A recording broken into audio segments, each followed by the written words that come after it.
All right, welcome back to Ducks and Pucks. This is your host, Mike Walters, along with my co host, Eddie Jones. And this week we have a special show for you. We're going to talk about the entire Ducks team, look back at how they did last year. And Eddie and I are going to go through each player and talk about what we think that they're going to do and produce next year on the offense. And we're going to also look at the defense. And later in the show, we're going to talk about the playoffs and how we think that they're going to pan out next year with the first round matchups all the way down to the finals. But first up, we're going to talk about the top line on the Ducks. Eddie, what do you think looking at Perry, Getzlaf, and Heatley, how they did last year, and if they play together on the first line like Boudreau talked about, what do you think they could produce this year? I think it'll be similar to last year. It could be better barring injury. I had Getzlaf down for anywhere between 80 to 100. 80 on a really low end if he struggles or misses more than the 4 games he missed last year. But I can see him reaching 100. He's gonna have Perry and possibly Healy on his line for most of the season. So those aren't two bad guys to have on your line if you're trying to reach 100. As for Perry, I had him 80 to 90. He had 82 and 81 games last year. And if Getzlaf has a 100-point season, that reflects on Perry's points. I don't see him getting a ton of assists. Maybe close to the same he did last year with 39, 40 around there. But I could see him pushing for 40 goals again. If we predict that Getzlaf has a 100-point season, Perry could easily reach 50 goals. And then for the last guy on our top line, we had Heatley. I had him anywhere between 35 to 50, because we're still kind of skeptical of how well he's going to produce. 35 on a low end, I think that's safe to say off of if he plays most of the time for a second line. And maybe gets dropped to third line, he gets lower than 35. But if he can stay on that first line, I think he can get 50. Maybe pushing it if he gets anywhere higher, but yeah, 50 would be a pretty good mark for me. Yeah, I don't disagree with you on all those numbers. I think, like you said with Perry, he had 43 goals last year, so I think he can push close to 50 this year for sure. And like you mentioned, that he's not going to have as many assists.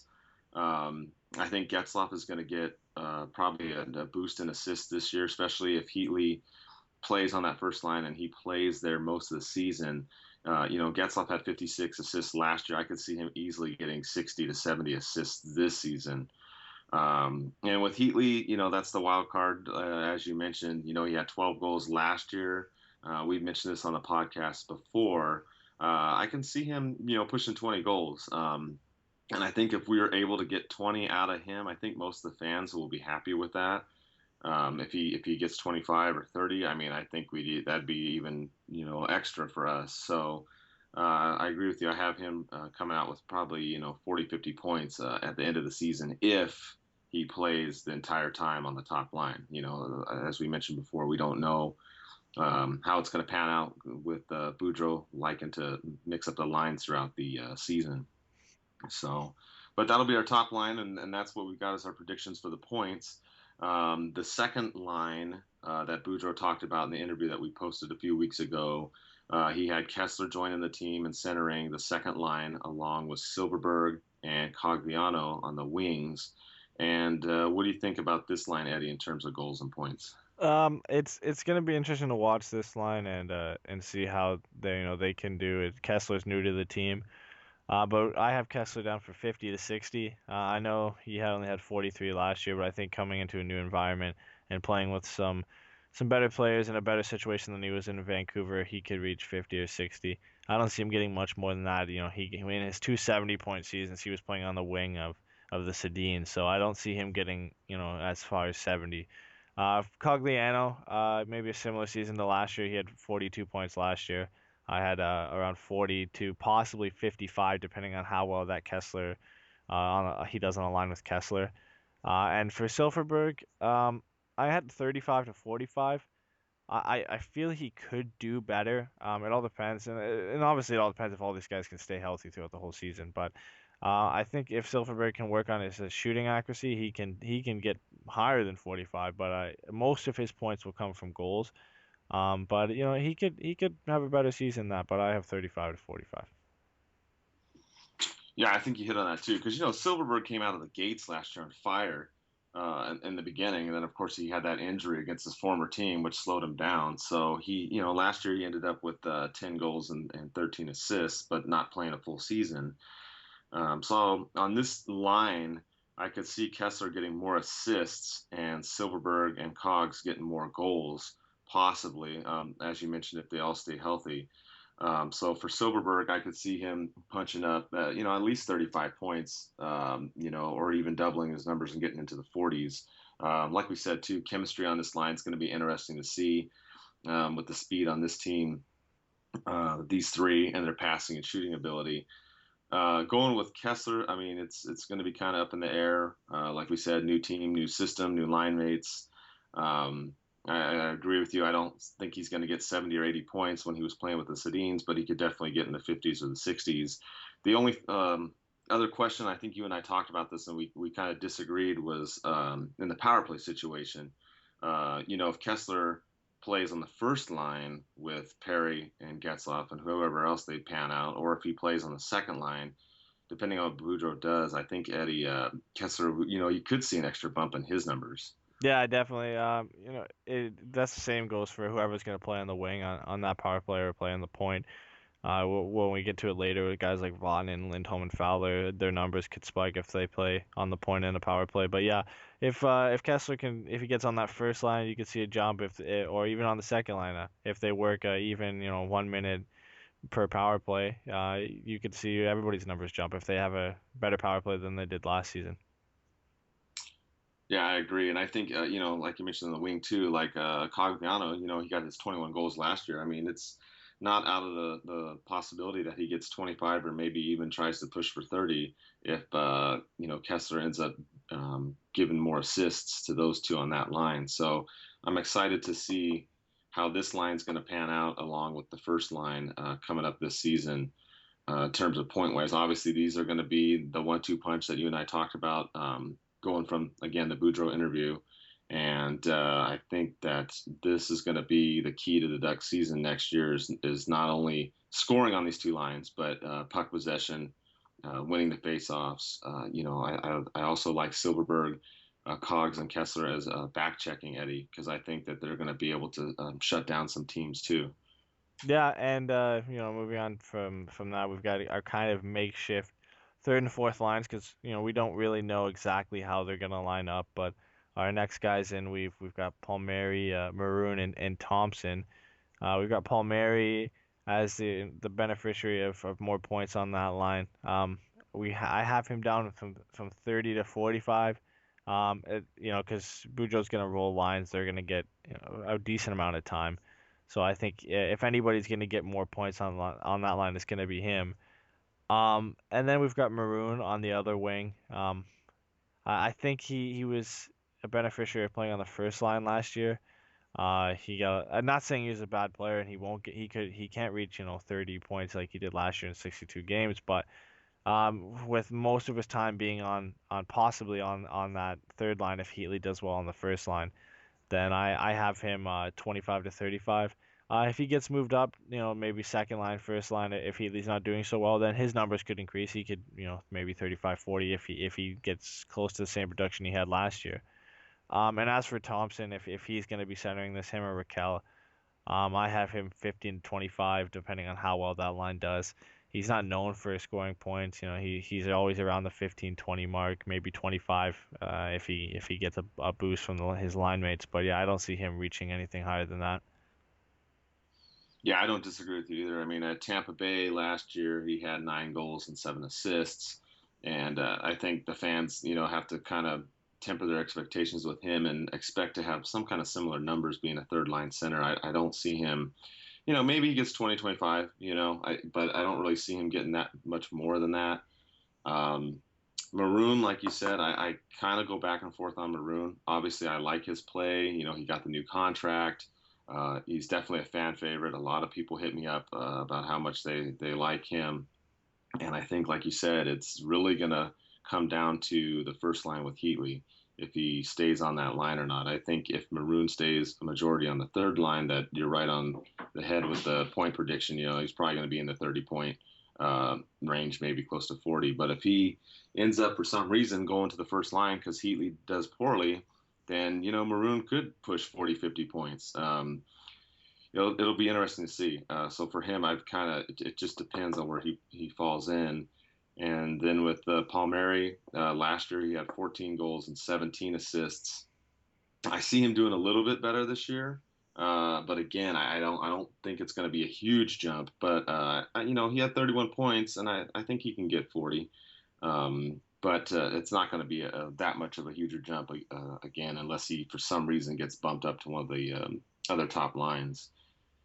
And then also we've got kind of the rest of the players on the team, the last line, which again, as you mentioned, Eddie's going to kind of go back and forth depending on how the third line pans out and even the first line. But some of the remaining players that we've seen on the fourth line, Devontae Smith-Pelly, Raquel, Edom, and Bolesky, we've all seen on here. And what do you think about any of these line combinations and how they'll do, Eddie? Yeah, well, somebody's gonna get left out, obviously on this line because there's one extra left out player here. But I'm just gonna go and say, as if these guys all played, 82 games, no injuries, no benching, no scratch, anything like that.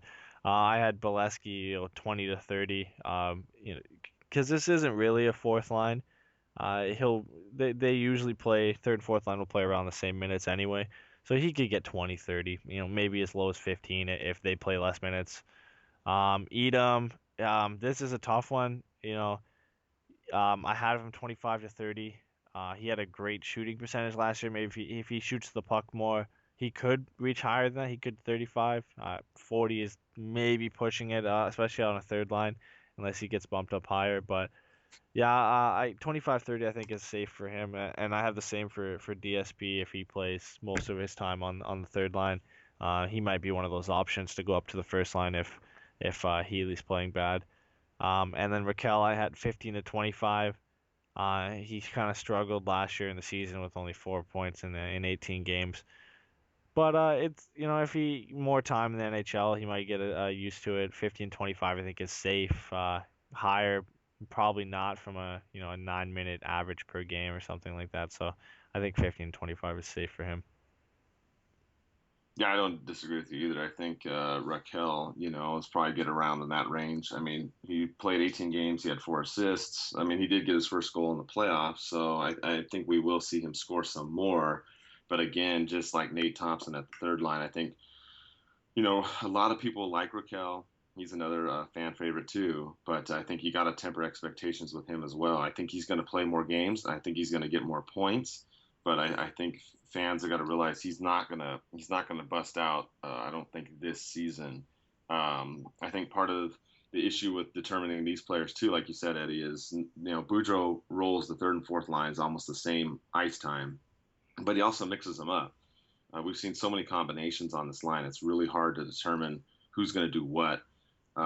I think Devontae Smith-Pelly is one I would look to see play more games. He only played 19 games last year and had 10 points. I'd see him getting, even on the fourth line, I could see him getting close to 30 points.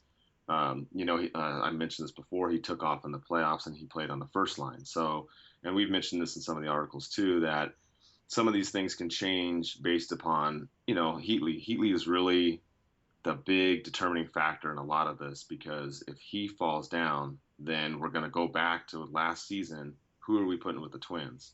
So, Maroon's one guy I liked up there, but DSP's another guy I liked up there. And if he ends up going up there, then he could have a much, much better season. Edom last year, 11 points. He played 29 games. As you mentioned, the shooting percentage was pretty well. I think even with him playing third, fourth line minutes, I think, you could see 15 to 20 points out of him at least. And then Bolesky's also another one that's kind of like DSP. He also played on the first line a little bit last year. In the playoffs, he had a couple goals. He had 24 points last year, and a little over half of the season. So I think if he stays healthy, he could definitely get 30 plus, regardless what line he plays on. But it'll be interesting to see. Is there any of these prospects, Eddie, in the bottom, DSP, Raquel Edom, or anybody else that you're kind of pulling for more to be on this team? That was kind of a question we got from one of our fans. Who would you like to see on the team more this year? Well, I think Edom and DSP are going to get more of their time. I think we have something that we haven't had in a while, and that's obviously two top lines. So the points are going to be kind of different spread. I know he likes to roll off, four lines kind of not really evenly, but he likes to roll them out at a decent pace. But it's going to be the top two lines who get most of the points. Last year it was kind of it was Getzlaf, Perry, and then everybody kind of was just spread out in point wise. But we might see Kessler, Cogliano, Silverberg have increases, and then everybody else out after that level out, like we saw last year. So, but yeah, I'd like to see them, Raquel, DSP have good seasons. Maybe if Cordelis or William Carlson or somebody gets a call up for 18 games like Raquel had last year because of injury, I'd like to see them have a nice short stint with the Ducks. Yeah, definitely. It'll be interesting to see how it pans out, at the AHL as well, which we also talked about that a couple podcasts ago. So we'll keep everybody updated on how the players are going to do, not only at the Ducks, but we'll keep you up to date on how they're going to do at Norfolk as well. And we may bring back our guest Danny we had last time, who basically keeps her eye on all of that since she basically lives really close to the stadium there. Now shifting to the defense, Eddie, looking at the pairings here, the top pairing of Fowler and Lovejoy. How do you think that they'll pan out next year in terms of goals and points? For Fowler, I think he'll have a better season. He didn't have a bad one last year. 36 points to 70 games for a defenseman isn't bad at all. But I think if the Ducks can get their power play going, he's going to be a big part of that. And if everybody has increased points on the top lines, like we said, he's going to be one of the top pairings, so he'll be out there for that. Pick up a couple extra assists, maybe a couple extra goals. I have him 40 to 50. I think that's and that's not a bad place to have him. A little bit increase from last year, possibly a bigger one if he can contribute more. And for Lovejoy, I have him 15 to 25. He had a pretty good season for him last year, 18 points in 78 games.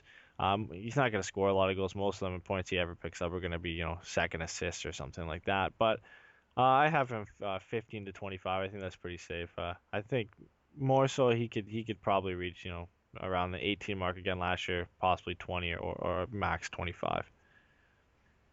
Yeah, I agree with you on the numbers too. I think with Fowler, I'd like to see him get a little bit more goals, but I think he'll have a similar type season. I think he may improve on the assists, especially if he's out there on the first and second power play units as well, going that route, adding Kessler and Heatley into those units. However, we've debated, but we don't know for sure. But however those two pan out in the first and second power play units, Fowler could get some more goals and assists out of that. Lovejoy, being his style of play, I think it's going to be a similar type season for him. 18 points. He could get 20, 25. But I think he's going to just, be right where he was at and just be a good, solid defenseman like we've had him for the past season. For some of the other guys, some of the younger guys, we have Vatanen coming up. He had 6 goals and 15 assists in the last 48 games. You see him taking a big jump, Eddie? Yeah, 21 points in 48 games is pretty good. On pace for about 35, 40. I have him, I said 25 to 40. It depends on how well he does on the power play, and even if he doesn't do too well on the power play, I still think he can at least reach 30 this year, possibly 40, maybe more depending on how big of a role he has, especially on the. I think the power play is going to be a huge deciding factor in that for sure. Yeah, I think Vatanen is definitely one for us to keep our eyes on as far as jumping. 21 points in half a season. I think he can definitely get 40 points, especially with his offensive mindset. And another young guy in our defense, Lindholm. He had 6 goals and 24 assists last year. Lindholm, I'm thinking out of this group for me personally is the one that is probably going to jump the most because I could really see him coming out and getting 40 plus, maybe even 50 points, Eddie. Yeah, and these guys are going to be Lindholm is going to be his sophomore season, after coming off a good rookie season for points for a defenseman. I think him and Vatanen are going to have more ice time. Fowler, Boschman, they're going to take up the big chunks of ice time. They're going to be Lovejoy and Stoner are going to take lower, Vatanen maybe a little bit lower, but I think Lindholm's going to get a big chunk of ice time this year. So I see him 40 plus. I think the ceiling is as high as he goes with it. 40 plus, I think is safe to say for Lindholm. 30 last year was really good, and increased ice time could only see his point total go up, and playing on the power play as well. I couldn't agree more. And turn into some of the other defensive men we've got. Francois Beauchemin, last year he had 4 goals and 13 assists.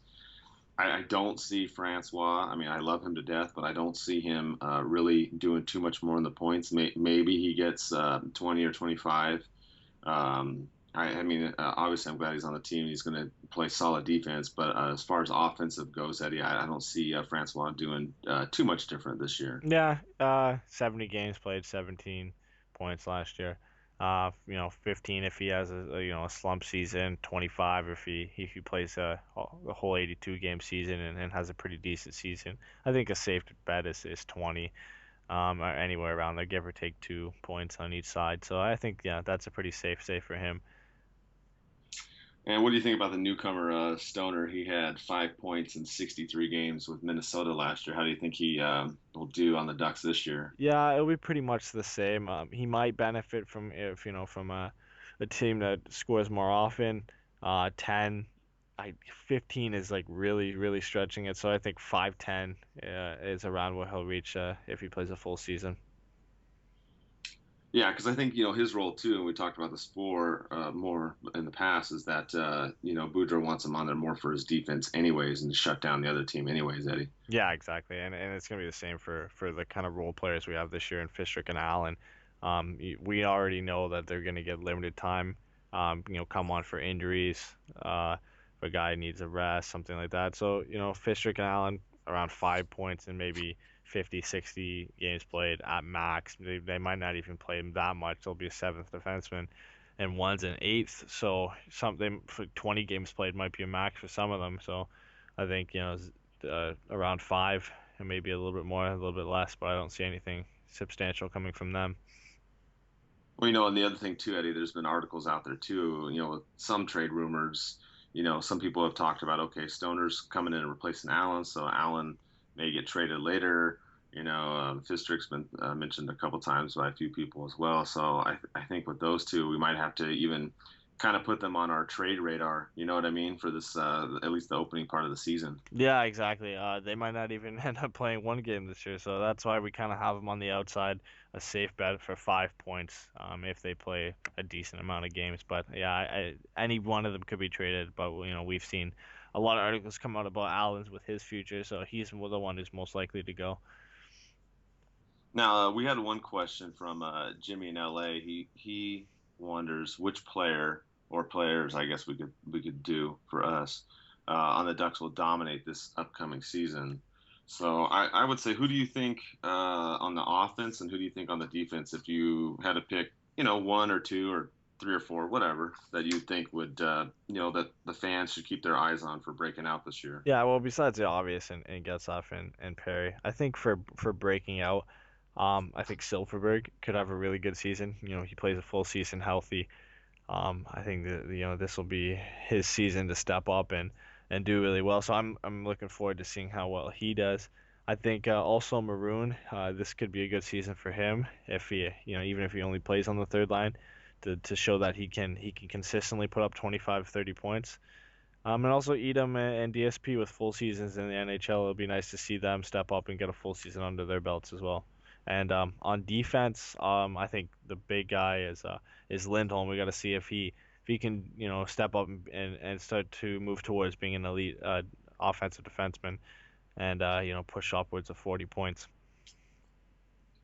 Yeah, but all those names that you mentioned are pretty much the same ones as mine. I think the only other one I might throw in there is Cogliano on the second line with Kessler. I really want to see, how those guys play since they skate so well and they're offensive minded. With Andrew having his best year last year and Kessler in a new system. So that second line, as you mentioned, Silverberg too, is probably for me the biggest for the fans to keep their eyes on. Again, this is, comes with that caveat of if that line stays together for however long, because we know Boudreaux likes to, switch things up and whatnot. But if he goes with that line and they play well, I'm really excited to see that line. And the reason why, you and I have talked about this, is the Ducks didn't really have a second punch last year. Like you said, in the points and the scoring, it was Perry and Getzlaff, and then it was just kind of everybody else. So I mean, and I don't want to put too much pressure on this line, but I have high expectations for them to do well and be a fun line to watch. And for the young guys on the offense too, like you said, Maroon, I'm excited that he got his contract extension. I look for him to have a really good season this year. And then, of course, the Norfolk line, if that's the line that goes together on the fourth line, DSP, Raquel, Edom, look for them having fuller seasons to do more expanded roles this coming year. And then turn to the defense. I really think people should keep their eye on Fowler. I'm hoping Fowler to get 45, 50 points, start to take over a little bit more this year, and like you said, Lindholm coming up. Definitely going to have a huge impact on the Ducks defense and offense. And it's just going to be fun to watch this team in general, Eddie, next season. I just think that the sky's the limit going into the season. And I just think that we can come out, like we mentioned on the last podcast, I think we can definitely come out number one in the Western Conference and in the Pacific Division. Yeah, and it's a great segue there.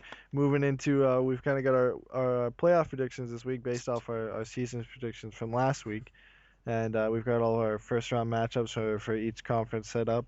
We'll start off with the Eastern Conference. Our first round matchup is Tampa Bay. We had them ranked first in the East versus the last wild card in Detroit. How do you think that series is going to play out? In that one, we kind of discussed that one. I'm leaning towards Tampa Bay. I think Stamkos comes back next year, plays well like he has before on fire. I think that that team will just take out Detroit. I mean, Detroit is a team that's always dangerous. I think they'll give Tampa Bay, some trouble early on. You can't count out, Datsuk, coming out there. I mean, he did it to us a while back. So, I mean, Detroit could push maybe for a seventh game, but I think Tampa takes him out in six. Yeah, I had that down there too. I had 6, 7 possibly. If Detroit falls apart, maybe less. But for Tampa, it's all about Stamkos and Ben Bishop and how well their defense can perform. They've added a lot of new guys, but we'll have to see. I think Ben Bishop, well, if them having him actually healthy in the playoffs this year is going to be a big difference for them. And Detroit's going to have the young guys step up, which is going to be hard with, even though they have Datsuk and Zetterberg back. I think they can put up a fight, but beating Tampa Bay is going to be a difficult task for them. Yeah, definitely. And then the other matchup that we have next opposite of that is we've got Boston and Montreal playing each other. They'll fend up. We have them finishing as the second and third seeds in that division. How do you think? I know we talked about this, and this was kind of a tough one. We went back and forth. What do you think about Boston and Montreal? Who would win that one? Yeah, I've always favored Montreal over Boston. I think they're one of the teams that can really put up a fight, and we saw that last year and beat Boston. But I think losing, Josh Georges, who was a great leader and a great defensive presence with PK Subban back there, and losing their captain and Brian Gionta, losing some scoring and Thomas Vanek, which wasn't present much of the season, but he came, second half and in the playoffs, and he was definitely a good player for them in the playoffs. Carey Price is obviously going to be key for them. And then you'll go over to the Boston Bruins. Losing Jerome McGinley is going to hurt. 60 points in the season, a decent playoffs. But I've got Boston in 7. I just think the losses that Montreal have suffered, they haven't really brought in much to remedy those. And I think someone will step up for Jerome McGinley in Boston. And I have it in 7. It could go either way, but I think Boston will come out the victors in this one. Yeah, I think it is a tough one, Eddie. I mean, I lean a little bit more towards Montreal, but I definitely see it going 7. I mean, I think Price is one that could steal, that series, but it's going to be interesting to see. Like you said, some of the losses for Montreal for them to try to overcome, it might just be too much. Boston's a proven playoff team. So I give them the final edge just because of the experience and just their overall solid defense. Going to the next division over, we've got Pittsburgh and Washington, and then we've got New York and Columbus. So with Pittsburgh and Washington meeting in the first round, how do you think that series will pan out, Eddie? Well, it's nice to see, the Crosby OV rivalry. They're two competitive teams. They built up a rivalry in the Metropolitan Division. But it's you gotta look at the teams. You compare them. Obviously, there's the issue with Marc-Andre Fleury in the playoffs. Washington's got their own goalie issues, and if Braden Holtby can be the guy they need him to be, the two stars of the show are going to be Crosby and Ovechkin. But I think Pittsburgh's got too much. Uh, Washington's a better team this year, and that's why we've got them in the playoffs. I just think Pittsburgh has too much, and I don't think Braden Holtby is gonna be the guy that's gonna be able to win them a series. So I've got Pittsburgh in 6, but it could go 7. Yeah, definitely. I mean, I think Pittsburgh's the one that will edge it out. With Washington coming up and improving, I think they'll do better. I think they'll definitely win some games, but I just don't see them overcoming Pittsburgh in the long haul in that series. I think Fleury, even with his ups and downs, I think he'll still be able to punch out enough wins in that series to move on to the next round. And we've also got the defending Stanley Cup, almost defending Stanley Cup champs, but the Eastern Conference champs, New York Rangers playing Columbus. How do you think they're going to do after losing last year in the finals? Yeah, well, I'm putting them second in the Metropolitan again, and having them in like a position. I think last year people were a little bit surprised seeing them go to the Stanley Cup Finals. Their play kind of banks on Rick Nash and Marty St. Louis having good offensive seasons and bringing that into the playoffs. I really think Marty St. Louis might be able to revive Rick Nash, and sticking to that, I think the Rangers will be able to push past Columbus in 6 games, 5 if Columbus is having struggling. But yeah, Lundqvist is obviously one of the best goalies in the league. Their defense is pretty sound. They brought in a leader in Dan Boyle. Their forwards, with Rick Nash and Marty St. Louis firing on all cylinders, Derek Stepan, Kreider in another season in the NHL. I think they'll just be too much for Columbus, and Columbus, if they want to win the series, they'd have to rely heavily on Sergei Bobrovsky. But New York would be the favorites in this one. Definitely, New York's just way too deep of a team. I mean, Columbus gave Pittsburgh some trouble last season in the playoffs, so I think they can definitely win a few games. But like you said, there's just not enough weapons on that team to really, I think, win 4 games in a 7-game series against New York. Looking at the West, we have in the Pacific, it's basically the same as last year. We have the Ducks playing Dallas again, and we have San Jose and the Kings meeting again in the first round matchup. What do you think about these two rematchups, if you will, for this season? Yeah, we had Dallas as our last wild card, so they come over as the lone Central team in this Pacific team matchup. But Dallas has obviously gotten better. Obviously, we've gotten better as well. I think it's going to be another tough series. You're going to obviously have to watch out for Sagan, um, uh, Ben, and Spezza on Dallas's side, and Getzlaf, Perry, Kessler on Anaheim's side. But if for Anaheim, it'll come down to if Anderson and Gibson can be the guys that can lead them past the first round playoffs, and Letnin's gonna obviously have to be good for Dallas. But I've got Anaheim pushing past Dallas in 6 games. It could go 7 if Dallas can win their games at home, but I think Anaheim's just too good of a team to lose in the first round of Dallas. Yeah, and I think we learned too last year because remember playing Dallas was such a physical, demanding series. I think adding people like Stoner on the team, Kessler on the offense, I think we're going to be better in the faceoff circle. We're going to be more of a grittier team on the defense. So I think that we're going to be able to take down Dallas. I think the key, like you mentioned, is on the road. How are we going to play in Dallas? because Lettinen was very very good at home for Dallas. I mean, he had a little bit of a meltdown in that sixth game, but he's a very very good goaltender. So pushing 7 wouldn't be unrealistic. But like you said, I think the Ducks do take him down in 6 most likely.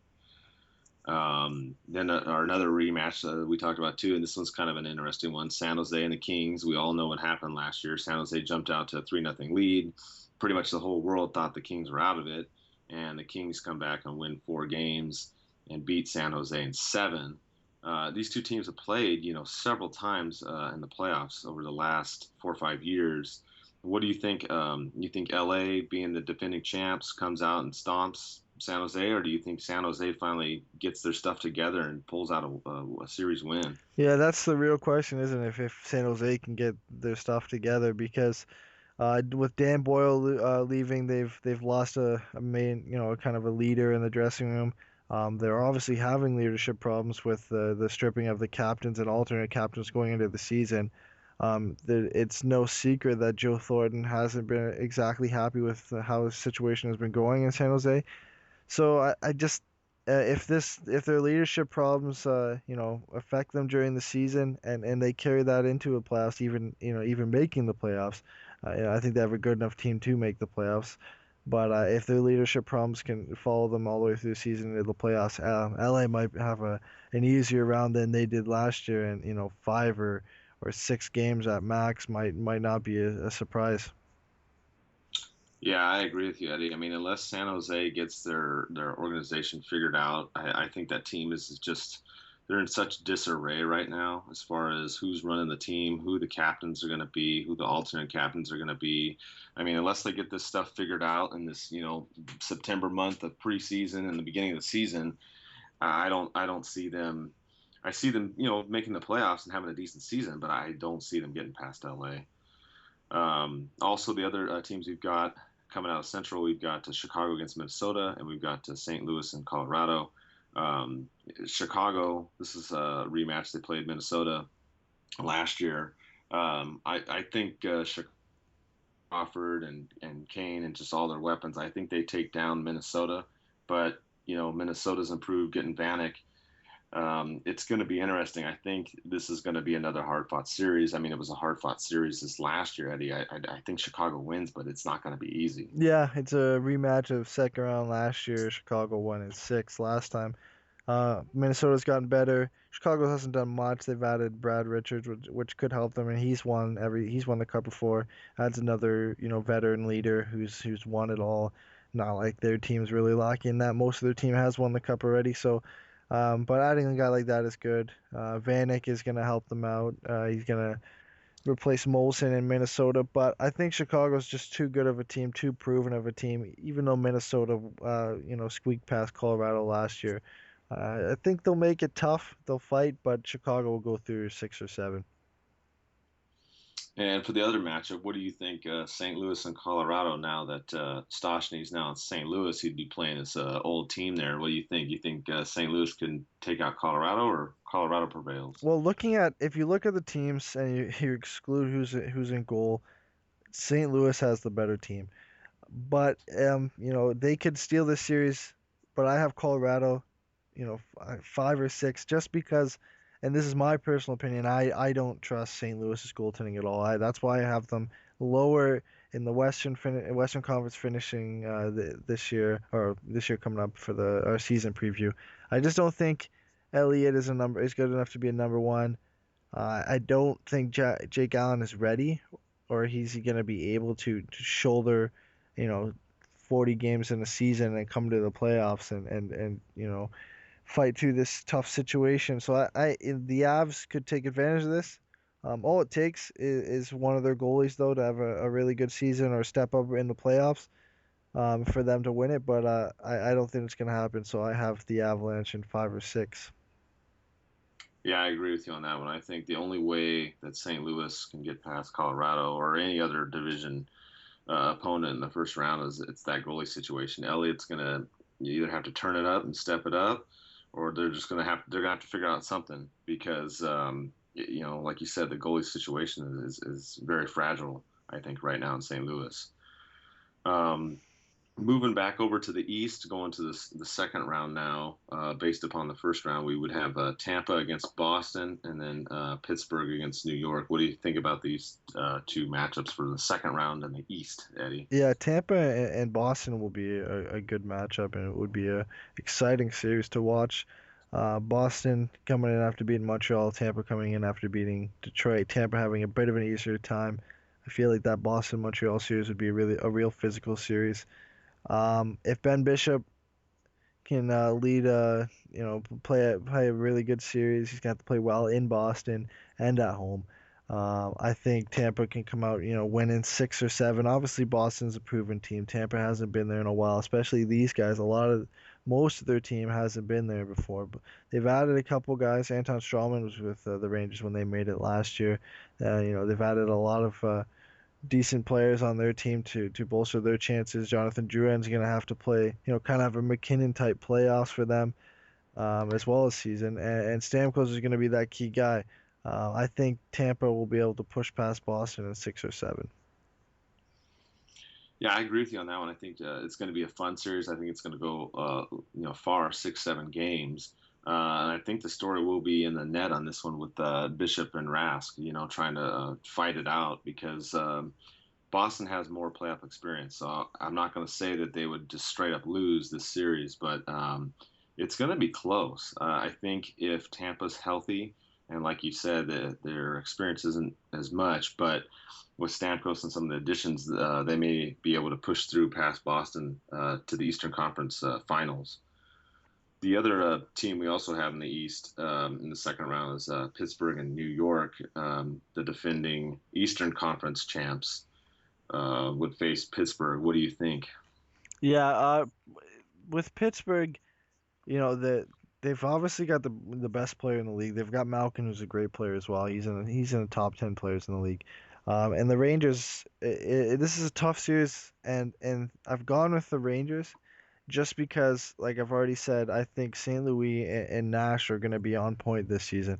And I just think the loss of James Neal, although they've added some good players in Hornquist and Steve Downey and it's Nick Spalling and they've added some depth, but losing a guy, a scorer like James Neal is going to be hard. Yushi had a great season for them. Somebody's going to have to step up for this team, and I don't know who it is looking at it. And Brooks Orpik and Niskanen, although not all stars, have had great careers at Pittsburgh, and they've lost a lot of those guys who've had experience, and a lot of young guys are going to have to step up on D for Pittsburgh. And that's where I think the Rangers are going to take advantage because the Rangers have most of the same team they had last year who made it to the Stanley Cup Finals coming back. So, and with a couple additions and as we said with the St. Louis and Nash on point, I think they're going to win in 6, maybe 7 if Pittsburgh can extend it, but it could be less. It all depends on what kind of Pittsburgh shows up and what kind of Marc-Andre Fleury shows up. Yeah, I couldn't agree with you more. I think Lundqvist, I think, got in their heads last year. I mean, remember the water bottle incident with him and Crosby, which a lot of us, cracked up over. I just think Lundqvist is going to be too tough to beat in a 7 game series with Pittsburgh, and I think the defense, with Boyle and Girardi, Stahl, all the players that they have, I just don't see Pittsburgh.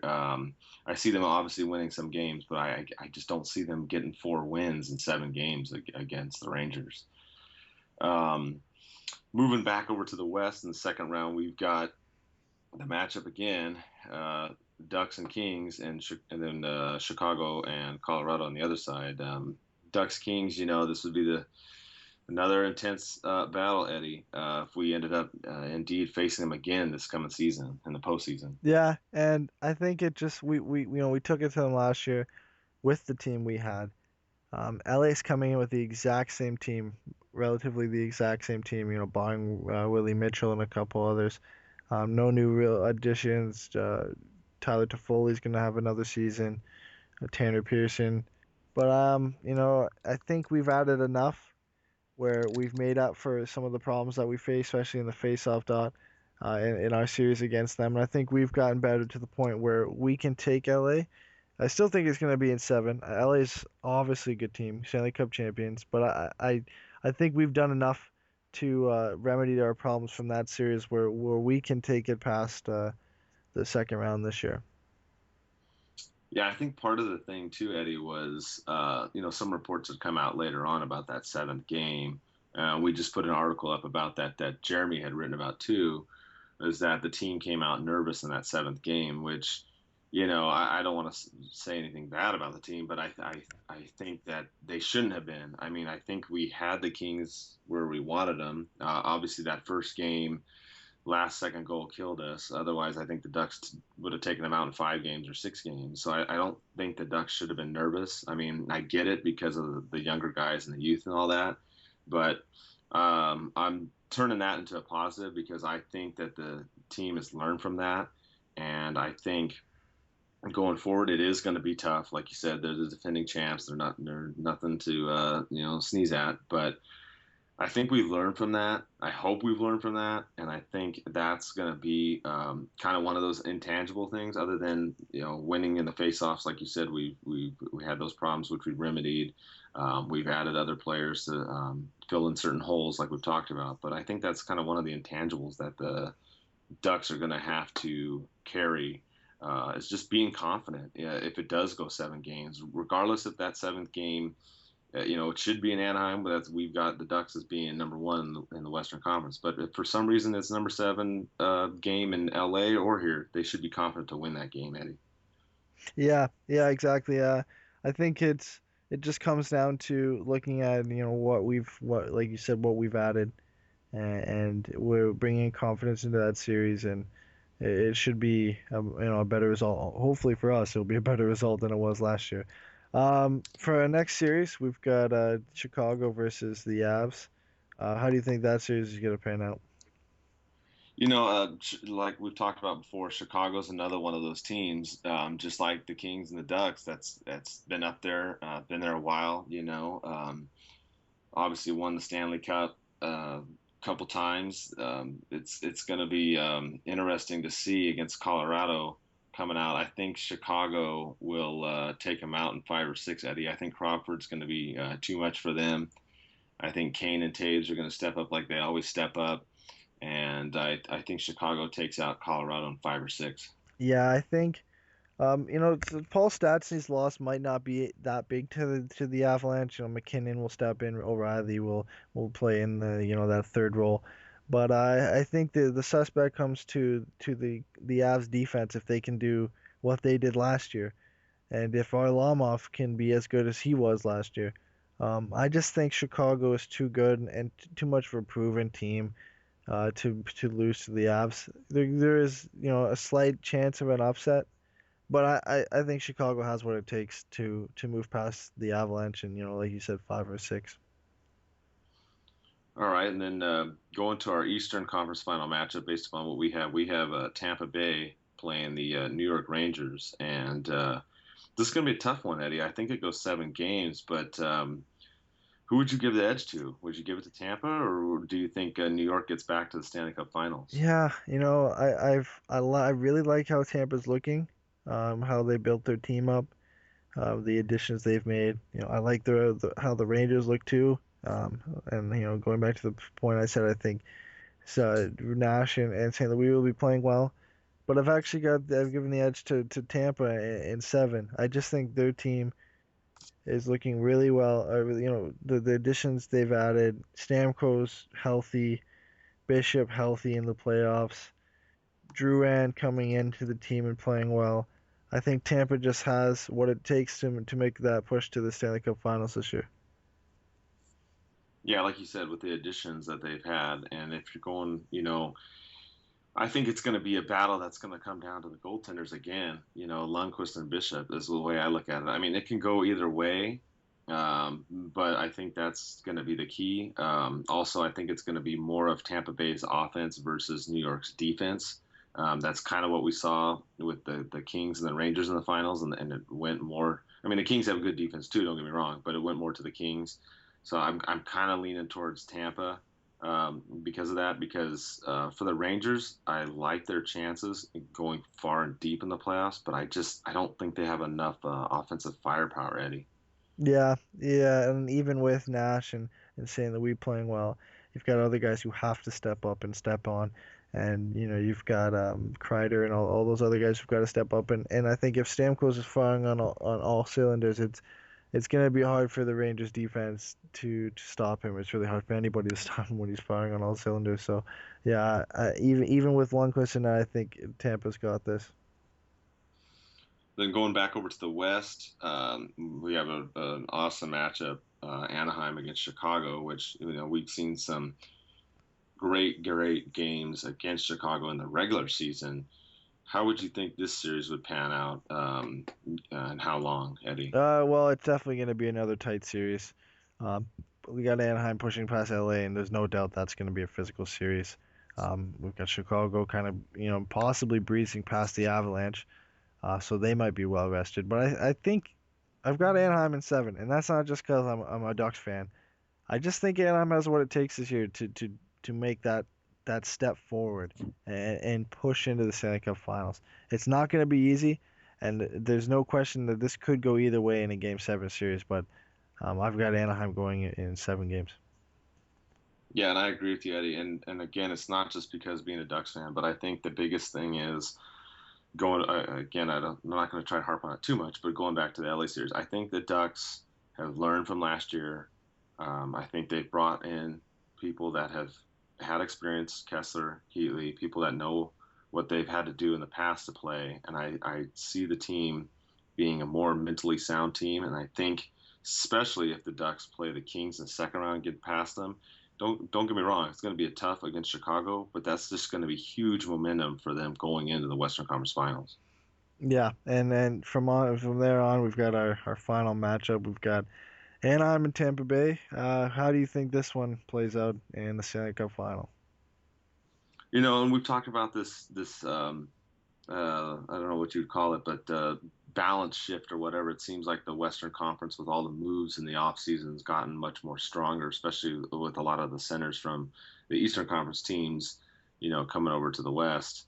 I think this series will come down to the center position, which is what we aimed at in the offseason, getting Nate Thompson and Kessler in there, and then bringing most likely Raquel up for a majority of the season. So I think that's going to be the key. I think also the Ducks have a 1-2 punch. Tampa, I don't think they have as much of offense to compete. I think they have a decent amount, but I just don't see them having enough balanced attack against the Ducks. I would think the Ducks would win this, but it would probably be around 6 games, Eddie. Yeah, I agree with that too. Tampa, their main part of their attack funnels with Steven Stamkos. Everybody knows that, and I'm not saying it's easy to shut down Steven Stamkos. There's no way it's easy to shut him down. But if you can manage to shut him down, you put, like, let's say the Getzlaf line or the Kessler line on Steven Stamkos. You roll out the opposite line that you're using, and then you use that line against their weaker second line. And I think that will come down to the difference. If we can shut down Steven Stamkos' line and put out our other lines against their weaker lines and have better matchups, I think it's going to be a series that the Ducks can win it. Maybe earlier than 7. 6 games. I think 5 is stretching it, because I think Tampa is a good enough team that you can't shut down Steven Stamkos for multiple for every game you're going to play in that series. But I think they'll be able to do it enough where they can win it in 6 games. Yeah, I agree, Eddie. And it's like we've talked about before, the future's bright for the Ducks. I think, like we said, a lot of the players are going to improve in the point totals that we talked about earlier. I think we're going to go deep and far in the playoffs, if not all the way. I really believe we can go all the way this year. So we're going to wrap up this week's podcast. Hope you enjoyed all the player predictions and playoff predictions that we provided for you. And don't forget, we're still giving away 2 tickets to the home opener. And the word this week in the contest is opener. So listen for that on the other podcasts too, for all the other words that are out there. We've gone up to 4 now. Next week will be the last word in the phrase, and we'll give you more instructions after next week's podcast. Thanks for joining us. The Anaheim Ducks are the Stanley Cup champions.